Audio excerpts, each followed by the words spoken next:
Ini baru top. Calvin Verdonk bertekad keras untuk raih 3 poin pertama bersama NEC Nijmegen. Apa yang membuat laga ini begitu krusial? Temukan strategi mengejutkan yang bisa mengubah segalanya di Eredivisie musim ini. Sensasional! Ternyata pelatih Ipswich Town terus pantau Elkan Bagot di Blackpool FC. Apa yang membuat perkembangan Bagot begitu vital dalam pantauan pelatihnya? Ungkap fakta mengejutkan yang akan membuat Anda terkejut.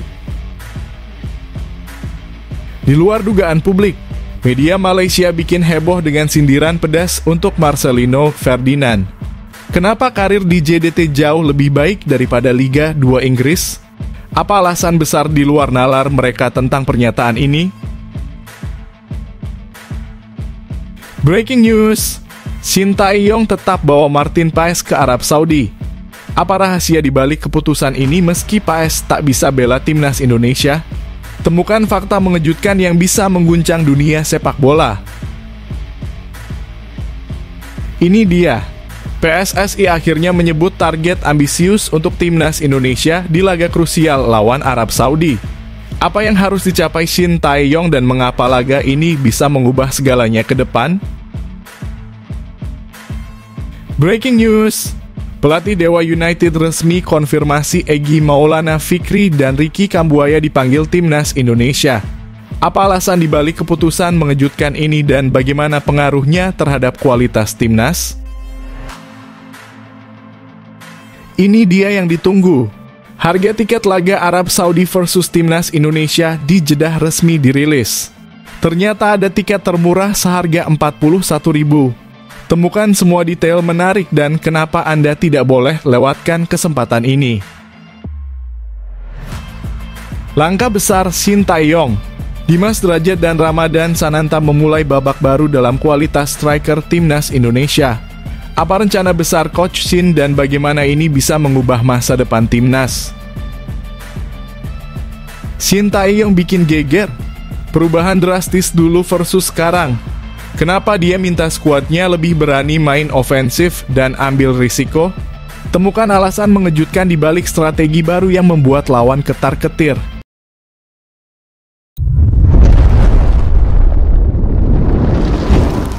Sebelumnya mohon subscribe channel ini dulu supaya nggak ketinggalan berita terupdate timnas Indonesia. Ini baru top. Calvin Verdonk bertekad keras untuk raih 3 poin pertama bersama NEC Nijmegen. Apa yang membuat laga ini begitu krusial? Temukan strategi mengejutkan yang bisa mengubah segalanya di Eredivisie musim ini. Calvin Verdonk memutuskan untuk tetap bermain dengan NEC Nijmegen di Eredivisie musim ini. Namun awal musim ini tidak berjalan mulus bagi bek kiri timnas Indonesia tersebut. NEC Nijmegen mengalami kesulitan di awal musim dengan mengalami 2 kekalahan berturut-turut. Pada pertandingan pertama, mereka kalah di kandang sendiri dari FC Twente. Kekalahan berlanjut pada pekan kedua ketika NEC takluk dari AZ Alkmaar saat bertandang ke markas lawan. Namun, NEC Nijmegen berpeluang meraih poin pertama mereka di musim ini. Calvin Verdonk dan rekan-rekannya akan menghadapi PEC Zwolle pada akhir pekan ini. Pertandingan tersebut akan berlangsung di Gopher Stadion pada Sabtu pukul 23.45 waktu Indonesia Barat dan bisa disaksikan langsung di video. Kesempatan NEC untuk meraih kemenangan cukup besar karena PEC Zwolle yang akan menjadi lawan mereka berada di posisi terbawah klasemen sementara Eredivisie. PEC Zwolle telah kalah dalam 2 pertandingan pertama mereka dan kebobolan 5 gol. Meskipun hasil yang diraih NEC Nijmegen kurang memuaskan, penampilan mereka sebenarnya tidak terlalu buruk dalam 2 laga pertama. Tim asuhan Roger Meijer hanya perlu memperbaiki penyelesaian akhir. Calvin Verdonk juga merasakan hal yang sama. Bek berusia 27 tahun itu menganggap NEC Nijmegen kurang beruntung dalam 2 laga awal, tetapi ia tetap optimis. Verdonk bertekad untuk membawa NEC Nijmegen meraih kemenangan pertama musim ini. Kami terjatuh, tapi dukungan kalian sangat berarti. Siap menatap laga selanjutnya, tegas Verdonk.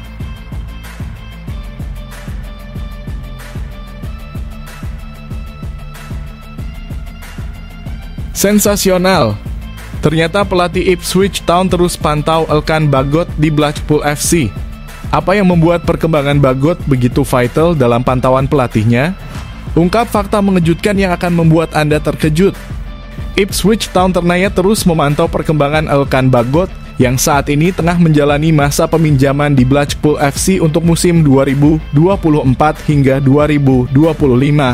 Meskipun ada perubahan manajerial di Blackpool FC, pelatih Ipswich Town Kieran Kena berharap hal tersebut tidak akan mengganggu upaya Bagot untuk mendapatkan waktu bermain yang cukup di klub yang berkompetisi di kasta ketiga Liga Inggris. Elkan Bagot, pemain berusia 21 tahun, dipinjamkan dari Ipswich Town ke Blackpool FC dengan tujuan untuk menambah pengalaman bermainnya. Sejauh ini Bagot telah tampil dalam 2 pertandingan bersama Blackpool FC.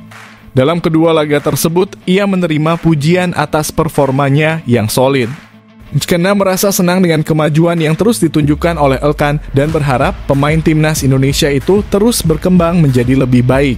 Ini adalah kesempatan bagi Elkan untuk keluar dan mendapatkan lebih banyak pengalaman serta bermain lebih sering. Dia menjalani pramusim yang sangat baik bersama kami dan tampil sangat baik di lapangan yang berbeda, kata Kena sebagaimana dilansir dari TWTD. Kena juga menambahkan dengan bek tengah muda, waktu bermain dan pengalaman adalah hal yang sangat berharga. Kami percaya Elkan akan terus berkembang dan memberikan kontribusi positif di Blackpool FC. Dengan pemantauan yang terus dilakukan oleh Ipswich Town, diharapkan Elkan Bagot dapat memanfaatkan kesempatan ini untuk mengasah keterampilannya dan memperoleh pengalaman yang akan sangat berguna bagi karir sepak bolanya ke depan.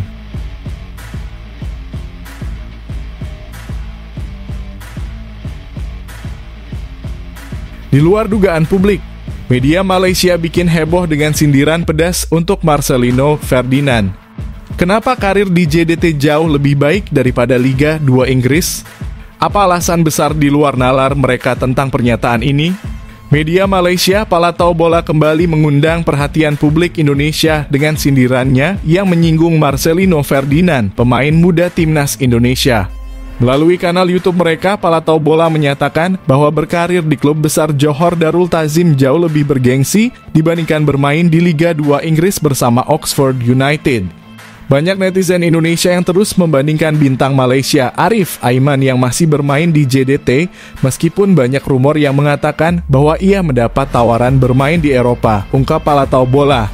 Lebih lanjut, mereka menegaskan bahwa bermain di Liga Super Malaysia yang mereka klaim sebagai kompetisi paling elite di ASEAN lebih tinggi nilainya dibandingkan bermain di Liga bawah Inggris. Komentar ini pun langsung memicu respons dari netizen Indonesia yang ramai-ramai mengunjungi channel tersebut. Tak sedikit dari mereka yang menilai bahwa sindiran ini adalah bentuk rasa iri terhadap perkembangan pesat sepak bola Indonesia. Harus dikasih paham nih, tulis salah satu netizen Indonesia dengan nada tegas menandakan bahwa warganet tanah air tidak akan tinggal diam melihat pemain sepak bola nasionalnya direndahkan. Meski begitu, perseteruan ini tentu saja semakin memanaskan rivalitas sepak bola antara kedua negara. Hal ini sekaligus menjadi bukti bahwa dinamika di lapangan hijau kini tidak hanya berlangsung di lapangan, tetapi juga merambah ke ranah media sosial, di mana para pendukung setia masing-masing negara siap membela idola mereka.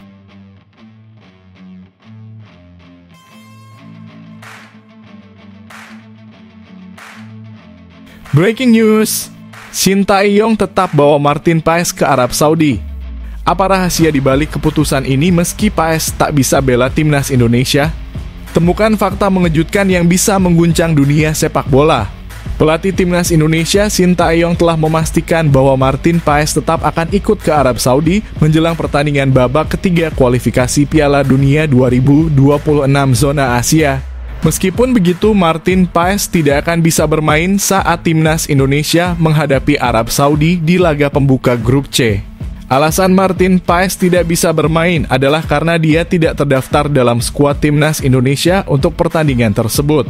Pendaftaran pemain sudah ditutup pada 5 Agustus 2024, sementara Martin baru dipastikan bisa memperkuat timnas Indonesia setelah memenangkan gugatan di pengadilan CAS pada 18 Agustus lalu. Meskipun tidak bisa dimainkan, Martin Paes tetap akan dibawa ke Arab Saudi oleh Shin Tae-yong. Hal ini dikonfirmasi oleh Ketua Badan Tim Nasional Sumarji. Dalam pernyataannya, Sumarji mengatakan bahwa Martin dipanggil untuk berangkat ke Arab Saudi meski ia tidak akan turun bermain karena pendaftaran pemain sudah tertutup. Kemungkinan besar, Martin akan hadir untuk memberikan dukungan moral kepada rekan-rekannya. Martin dipanggil dan akan ikut ke Arab Saudi, kata Sumarji kepada media. Keikutsertaan Martin Paes ke Arab Saudi diharapkan menjadi pengalaman yang berharga bagi kiper berusia 26 tahun tersebut. Dia diproyeksikan akan tampil saat timnas Indonesia menghadapi Australia di Stadion Utama Gelora Bung Karno pada 10 September 2024 mendatang.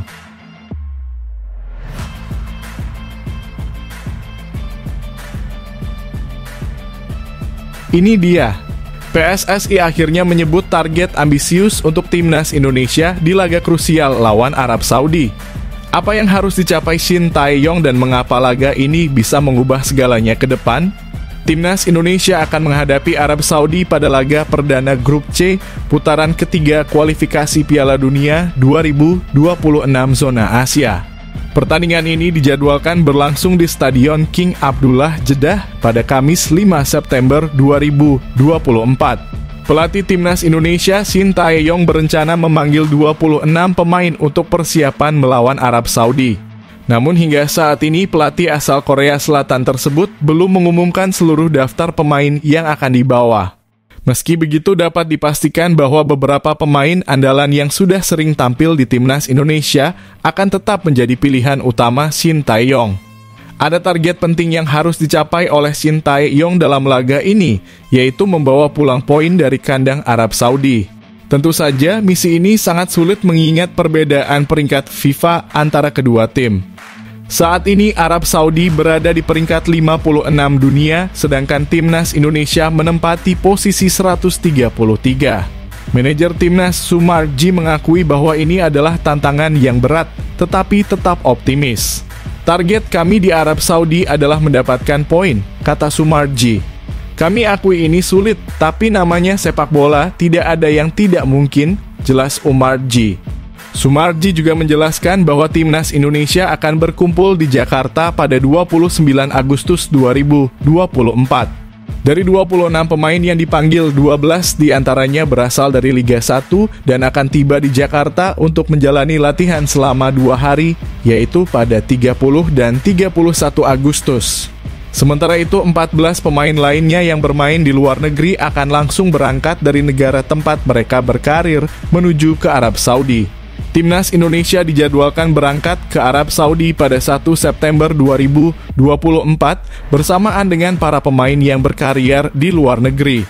Nantinya pada 2 September 2024 semua pemain Timnas Indonesia diharapkan sudah lengkap dan bisa berlatih bersama-sama di sana, tutup Sumarji.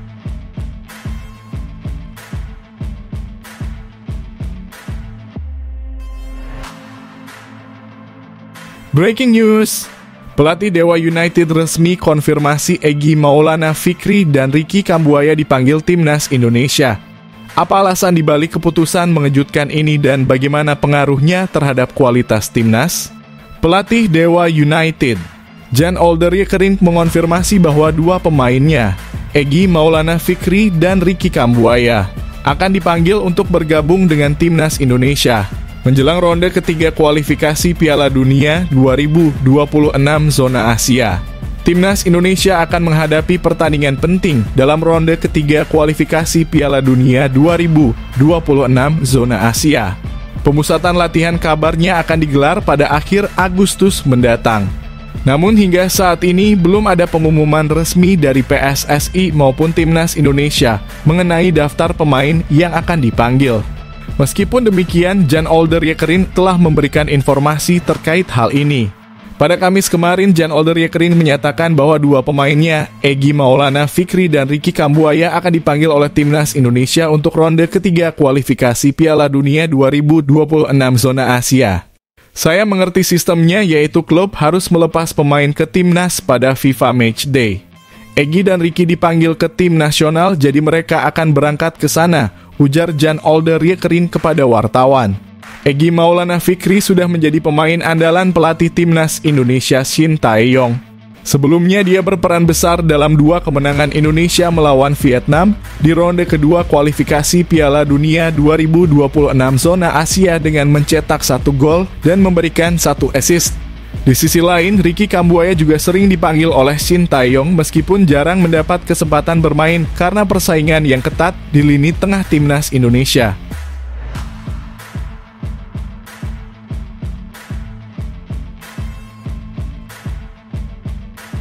Ini dia yang ditunggu. Harga tiket laga Arab Saudi versus Timnas Indonesia di Jeddah resmi dirilis. Ternyata ada tiket termurah seharga 41.000. Temukan semua detail menarik dan kenapa Anda tidak boleh lewatkan kesempatan ini. Informasi mengenai harga tiket untuk supporter Timnas Indonesia dalam pertandingan melawan Arab Saudi telah diumumkan. Federasi Sepak Bola Arab Saudi menetapkan harga tiket ini dengan cukup terjangkau. Timnas Indonesia akan bertanding melawan Arab Saudi pada laga pertama grup C putaran ketiga kualifikasi Piala Dunia 2026. Pertandingan ini akan digelar di King Abdullah Sport City Stadium Jeddah pada Jumat 6 September 2024. SAFF menyediakan tiket khusus bagi supporter Timnas Indonesia yang dijual dalam 3 kategori melalui situs Webok. Kategori pertama adalah Gold dengan harga Rp500 atau sekitar 2 juta.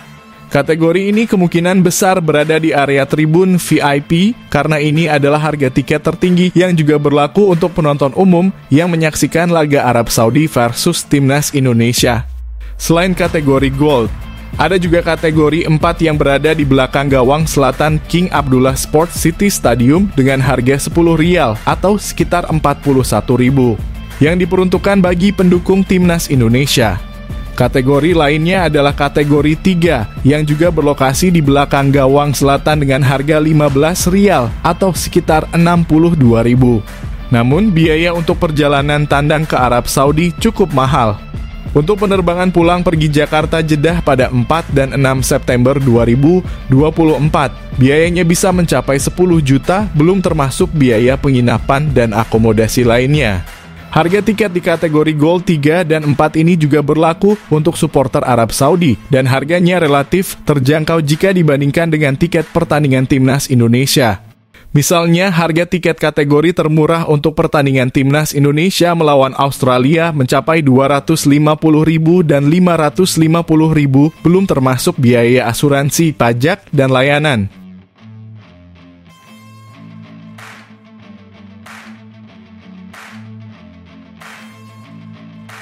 Langkah besar Shin Tae-yong. Dimas Derajat dan Ramadan Sananta memulai babak baru dalam kualitas striker Timnas Indonesia. Apa rencana besar Coach Shin dan bagaimana ini bisa mengubah masa depan Timnas? 2 penyerang lokal Indonesia Muhammad Ramadan Sananta dan Dimas Derajat dikabarkan masuk dalam daftar pemain yang dipanggil untuk memperkuat Timnas Indonesia menghadapi Arab Saudi dan Australia. Berdasarkan laporan dari media, klub kedua pemain ini telah mengonfirmasi bahwa mereka dipanggil untuk mengikuti pemusatan latihan sebagai persiapan menghadapi putaran ketiga kualifikasi Piala Dunia 2026 zona Asia. Sebagai pelatih yang dikenal dengan beragam strateginya, keputusan Shin Tae-yong memanggil 2 penyerang lokal jebolan Liga 1 ini cukup menarik perhatian. Setidaknya ada 2 alasan yang memicu rasa penasaran publik. Pertama, Shin Tae-yong sebenarnya memiliki sejumlah striker luar negeri yang bisa diandalkan seperti Rafael Struijk atau Jens Raven. Kedua, menghadapi tim sekelas Australia dan Arab Saudi, secara logika seharusnya fokus STY lebih kepada memperkuat lini tengah atau pertahanan, bukan justru menambah jumlah penyerang. Namun, jika dilihat dari sudut pandang lain, pemanggilan para penyerang lokal ini bisa jadi karena Shin Tae-yong ingin menguji rasa penasarannya. Selama masa kepelatihannya, lini serang Timnas Indonesia seringkali dianggap kurang tajam. Ironisnya, para penyerang seperti Sananta dan Dimas Derajat sebenarnya tampil impresif di level klub, tetapi kurang optimal saat bermain untuk Timnas Indonesia. Hal ini tentu menjadi pertanyaan besar bagi Shin Tae-yong. Mengapa striker-striker yang subur di kompetisi domestik tiba-tiba menjadi kurang produktif di panggung internasional? Apakah ada yang kurang tepat dalam pendekatannya selama ini? Kemungkinan besar rasa penasaran inilah yang mendorong Shin Tae-yong untuk kembali memberikan kesempatan kepada penyerang lokal ini. Dengan tambahan pelatih striker, Yeom Ki-hun, Shin Tae-yong tampaknya berusaha keras untuk meningkatkan ketajaman lini depan timnas Indonesia, berharap para strikernya bisa menjadi ancaman nyata bagi lawan. Pertanyaannya sekarang, apakah dengan kehadiran Yeom Ki-hun, rasa penasaran Shin Tae-yong terhadap performa penyerang lokal Indonesia bisa teratasi? Kita tunggu jawabannya di lapangan.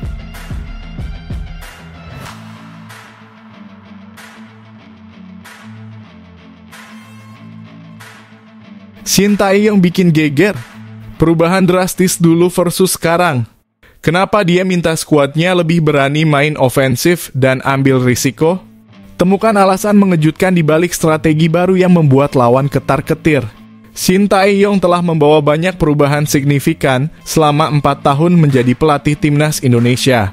Pelatih asal Korea Selatan ini mulai menangani timnas Indonesia sejak tahun 2019 dan sejak itu berhasil mencatatkan sejumlah prestasi penting.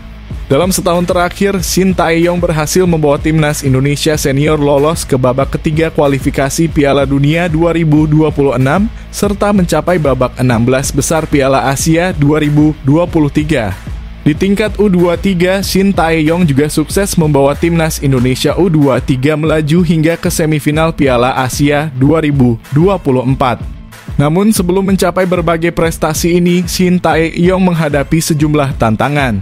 Salah satu tantangan tersebut diungkapkan oleh pelatih fisik timnas Indonesia, Sofie Imam Faisal.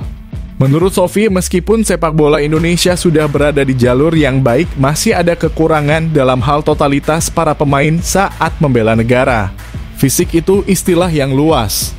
Jika dipecah, ada aspek seperti aerobik, VO2 max, kekuatan, dan lain-lain, ujar Sofie Imam Faisal. Yang paling penting bagi Coach Shin Sang-gyu adalah bahwa secara keseluruhan sepak bola Indonesia sudah bagus, namun yang membedakan adalah upaya atau effort dari para pemain. Sofia menambahkan bahwa Shin Tae-yong pernah menantang para pemain dengan mengatakan, jika kalian sudah bermain untuk Garuda atau timnas Indonesia, apa yang sudah kalian korbankan untuk negara ini? Pernyataan singkat tersebut menurut Sofia sangat menyentuh hati para pemain. Sofia juga mengakui bahwa Shin Tae-yong berani mengubah filosofi sepak bola Indonesia. Salah satu perubahan penting yang dibawa oleh Shin Tae-yong adalah fokus pada akurasi umpan dan kecepatan aliran bola ke depan. Ia menekankan pentingnya segera mengalirkan bola ke depan untuk membuka pertahanan lawan dan melarang pemain berlama-lama menggiring bola. Senjata utamanya adalah passing. Dulu dan sekarang berbeda. Sekarang lebih banyak passing vertikal, ujar Sofie. Beliau suka dengan passing vertikal. Para pemain harus berani memberi umpan ke pemain yang paling jauh di depan dan berani melakukan passing di antara dua pemain lawan. Dengan kualitas passing yang baik, pemain lainnya hanya perlu melakukan kombinasi dan berlari untuk mendukung serangan. Jika passing hanya 1 meter ke depan, lawan akan cepat kembali ke pertahanan dan sulit mencetak gol. Filosofinya sederhana seperti itu, tutup Sofie.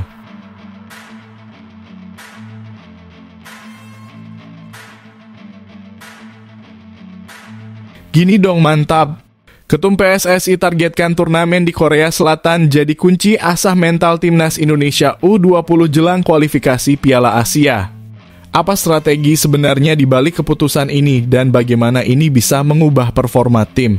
Ketua Umum PSSI Erick Thohir memberikan tanggapannya terkait keikutsertaan timnas Indonesia U20 dalam turnamen Seoul Earth-on-Us Cup yang akan diadakan di Korea Selatan pada akhir Agustus ini.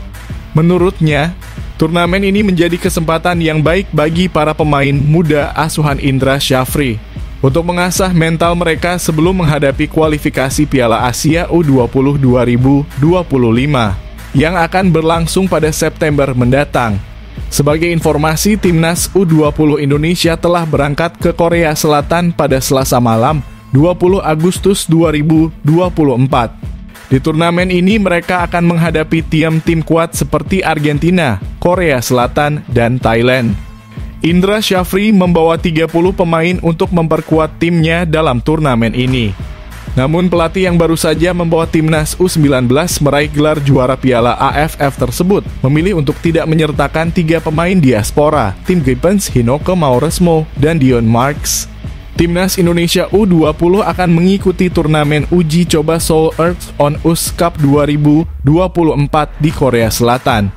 Mereka akan menghadapi lawan-lawan tangguh seperti Argentina, Korea Selatan, dan Thailand sebagai persiapan untuk kualifikasi Piala Asia U20 2025, tulis Erick Thohir di akun Instagram pribadinya. Turnamen ini bertujuan untuk mengasah mental para pemain agar lebih siap saat bertanding di kualifikasi Piala Asia U20 2025 yang akan digelar di Indonesia pada September 2024. Semangat untuk merah putih, jelas Erick Thohir. Sejalan dengan pernyataan Erick Thohir, pelatih Indra Syafri juga menjelaskan tujuan utama dari keikutsertaan timnya dalam turnamen di Korea Selatan ini. Pelatih berusia 61 tahun tersebut menegaskan bahwa ajang ini akan dimanfaatkan secara maksimal untuk menguji kemampuan tim.